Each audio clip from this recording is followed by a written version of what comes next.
materi kita yang ketiga, pertemuan ketiga untuk application letter. Okay, I hope all of you in a good healthy today and in a good spirit in learn English with us. English teacher on SMK Negeri 9 Medan. Okay, today we will learn about review of tenses on application letter and resume. Hari ini kita akan belajar tentang review tenses yang digunakan di dalam surat lamaran kerja, dan juga kita akan belajar tentang resume. Resume itu seperti kurikulum vitae ya di dalam bahasa Indonesia, atau daftar riwayat hidup di dalam bahasa Indonesia, CV singkatannya ya. Okay, next we start for the review of tenses on application letter. On application letter, we use three tenses. First, simple present tense, and the second is present continuous tense, and the third and the last one is present perfect tense. Nah, di dalam membuat surat lamaran kerja, itu commonly biasanya digunakan tiga tenses seperti ini. Jadi, tenses ini yang pertama simple present tense, yang kedua present continuous tense, and then yang ketiga itu adalah present perfect tense. Ini akan kita bahas reviewnya saja ya, reviewnya bukan secara inti. Kira-kira yang bagaimana itu simple present tense, apa tujuannya, present continuous tense, apa tujuannya, dan juga present perfect tense, apa tujuannya. Okay, this is the first one, simple present tense. Simple present tense is often used in English language for the following purpose. Jadi simple present tense itu biasanya tujuan penggunaannya itu ada 4 di sini ya, ada 4 tujuan penggunaan daripada simple present tense.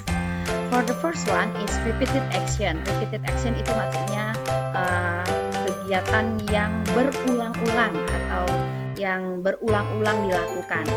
For example, once a year I fly back to visit my family in Korea.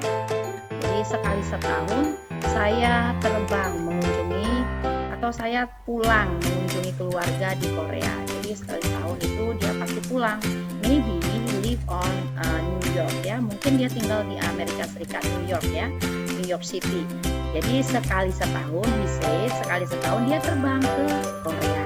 Jadi untuk yang berulang-ulang, kegiatan yang dilakukan secara berulang-ulang ini itu digunakan simple present. Okay, next, she sometimes loses her temper, but it doesn't happen very often. Nah, ini juga kegiatan yang berulang-ulang. Okay, this is the second purpose, simple statement of fact. Simple statement of fact itu artinya pernyataan umum atau pernyataan biasa atau fakta gitu ya. Jadi statement itu adalah pernyataan umum yang dinyatakan seseorang, itu gunakan simple present tense untuk kalimatnya ya nak ya. Jadi I live in Frankfurt. Jadi saya tinggal di kota Frankfurt ya. My friend speaks 4 languages. Teman saya berbicara 4 bahasa. Jadi itu pernyataan umum dan juga pernyataan umum. Next is word truth. The third is word truth. Yang ketiga itu adalah kebenaran hakiki atau kebenaran secara umum. For example, the sun sets in the west. Matahari terbenam di ufuk barat, gitu ya. Do elephants live longer than humans? Ini kan kebenaran yang tidak bisa dipungkiri begitu ya, nah yang fakta umum istilahnya ya. Next, the fourth is used together with the verbs of the sense and the mental process.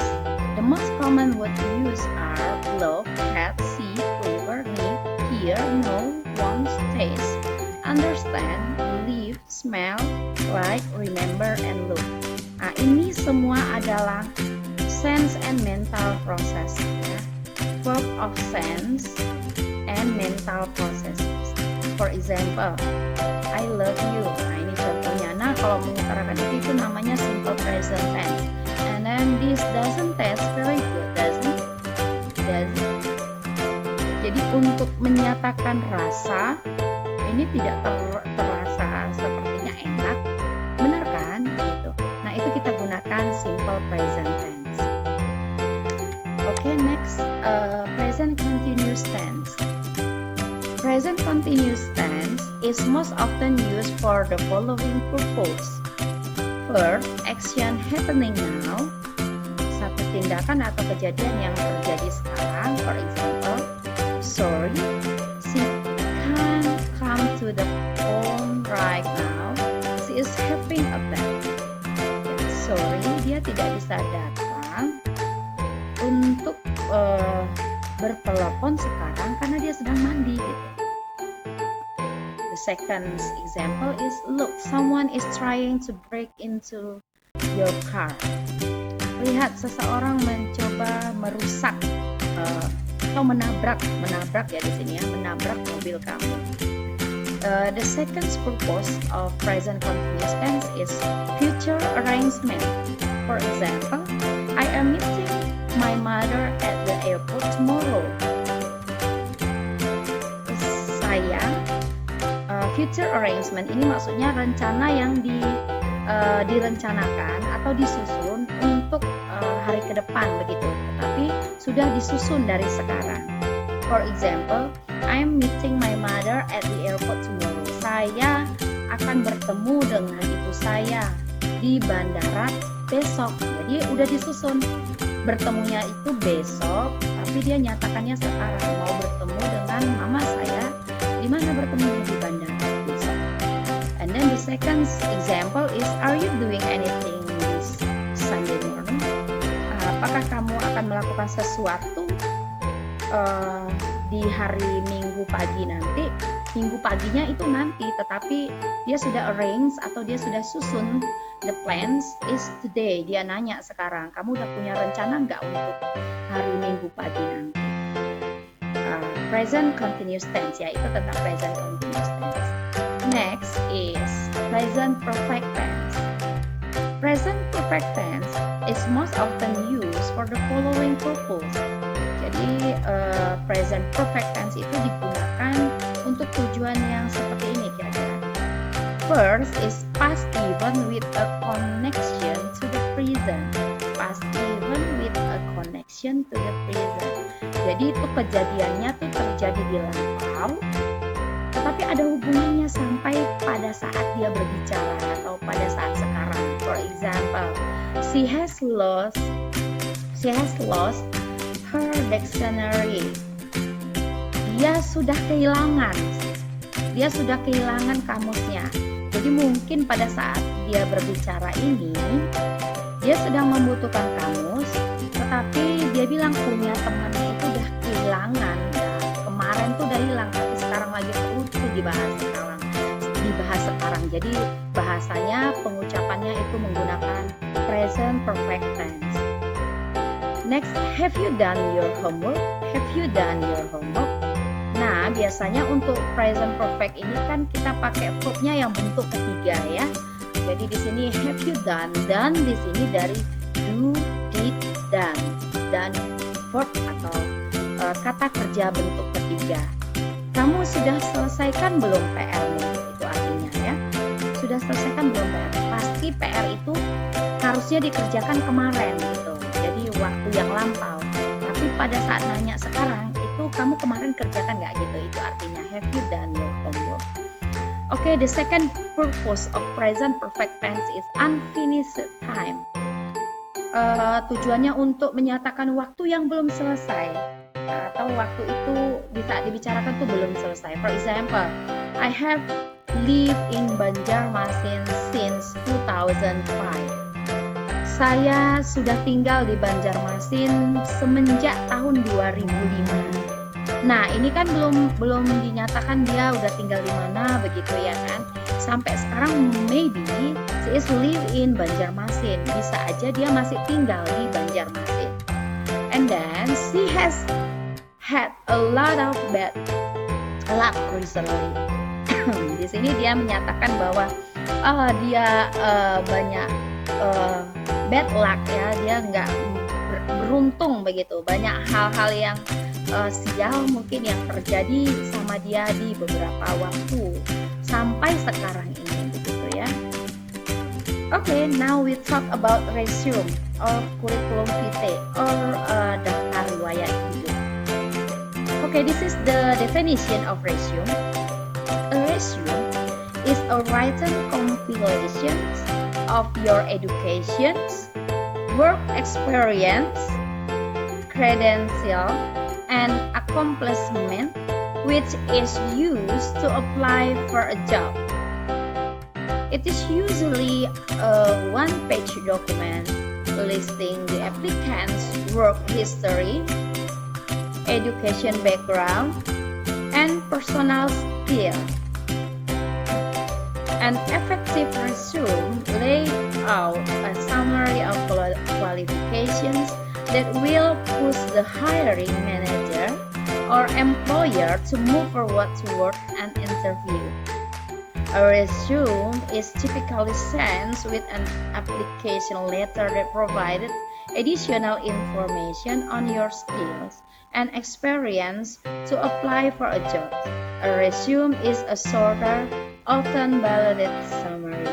Jadi resume atau curriculum vitae atau CV itu adalah sebuah tulisan penggabungan beberapa tulisan tentang education, pendidikan, work experience, pengalaman bekerja, credentials, credential itu seperti kamu itu kelebihannya begitu ya. Kemudian yang kamu gunakan untuk mensupport surat lamaran kerja kamu begitu, mempromosikan kamu itu kelebihannya di mana, kemampuannya di mana ya, seperti itu. Jadi resume ini atau curriculum vitae ataupun daftar riwayat hidup ini biasanya itu satu dokumen yang mendukung daripada surat lamaran kerja yang telah kamu buat itu. Jadi menguatkan kamu sehingga kamu itu layak forward toward an interview ya. To move forward toward an interview. Kamu tuh layak, satu kandidat yang layak untuk maju ke interview selanjutnya. Ya. Next. Nah, this is two kinds of resume. Ada dua jenis daripada resume atau curriculum vitae atau daftar riwayat hidup. Yang pertama, the first is chronological resume. Chronological resume. Okay, wait a minute ya. I will make this a little bit. Okay. Chronological resume start by listing your work history with the most recent positions listed first. Okay, because it focuses on the recent work experiences, it is considered one of the most common resume structure. Jadi untuk chronological resume atau kurikulum daftar riwayat hidup yang berisi kronologikal itu kan diisi tentang kamu dulunya pernah kerja di mana gitu, posisinya apa. Nah di sini kamu menjelaskan dulu saya pernah kerja di perusahaan A sebagai manajer, sebagai sales, sebagai marketing sales seperti itu. Nah kalau model dari CV-nya seperti itu namanya chronological resume. Di sini ada saya buat contohnya ya, saya lampirkan contoh. Nah kamu boleh pelajarin contohnya ini. Martin Park, nah ini alamatnya ini, kemudian nah ini dia contohnya. Oke, kemudian ada referensinya di sini. Kamu itu seorang yang bagaimana, orangnya kerjanya tuntas enggak gitu di situ. Jadi ini mensupport surat lamaran kerja kamu. Oke, the second functional resume. Functional resume. Ya, saya kira teman-teman. A functional resume focus on your skill and experience. It is typically used by job seekers who are changing career or who have gap in their employment history. Nah, functional resumes itu maksudnya begini nak. Kalau yang tadi itu kamu cari, kalau yang pertama tadi kamu cari pekerjaan yang benar-benar kamu itu punya pengalaman sebelumnya, tetapi kamu udah nggak kerja lagi gitu. Nah, kalau yang functional resume itu kamu sekarang sebagai sales marketing. Nah, kamu mau jadi manajer marketing. Nah, itu dia functional resume. Jadi kamu menjelaskan tentang kamu fokus dalam skill kamu dan pengalaman kamu. Pengalaman kamu sebagai sales marketing. Nah, yang kamu lamar nanti sebagai manajer satu tingkat di atasnya, seperti itu kira-kira ya. Dan kamu tidak meninggalkan pekerjaan tersebut. Misalnya, kamu tuh bekerja di Telkomsel sebagai sales, tapi di Indosat ada lowongan itu sebagai manajer.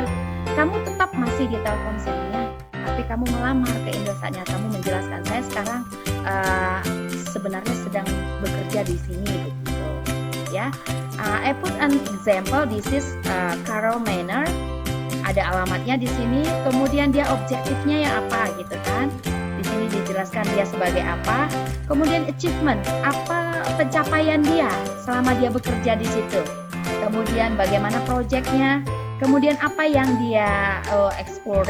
Jadi apa yang kelebihan yang dia hasilkan selama dia bekerja di situ. Nah, setelah itu nanti baru kira-kira layak nggak dia untuk selanjutnya, untuk interview selanjutnya. Dan sebuah fakta gitu ya. Okay, this is the quote for today, class. This is the end of the sections. Education is the power to think clearly, the power to act well in the world, and the power to appreciate life. Ya, pendidikan itu adalah kekuatan untuk berpikir lebih jernih atau jadi bijaksana gitu ya artinya ya. Kekuatan untuk bertingkah langkah atau bertingkah laku baik di dunia pekerjaan. Setelah kamu mendapatkan pendidikan di sekolah, maka kamu di dunia pekerjaan nanti tahu untuk bersikap, bertingkah laku begitu ya. And the power to appreciate life. Dan pendidikan itu kita gunakan sebagai kekuatan untuk menghargai kehidupan. Maksudnya begini, orang yang tamat SMK itu pasti lebih dihargai daripada orang yang tamat SD, contohnya gitu ya. Dan orang yang S1 sarjana itu lebih dihargai daripada yang tamat SMK atau SMA. Bahkan yang tamat S2 ataupun doktor ataupun master ataupun profesor itu lebih dihargai daripada orang yang sarjana. Jadi saya harap kalian tetap semangat dalam meraih mimpi kalian, menikmati pendidikan kalian sampai semua cita-cita kalian tercapai dan mendapatkan kehidupan yang lebih layak lagi dan lebih membahagiakan lagi baik untuk kalian dan juga untuk orang tua kalian. Okay, stay clean and keep spirit in learn English class. This is the end of the section. Thank you for join with this video. Don't forget to like, share, and subscribe my channel. Thank you. Keep spirit. See you class. Bye bye.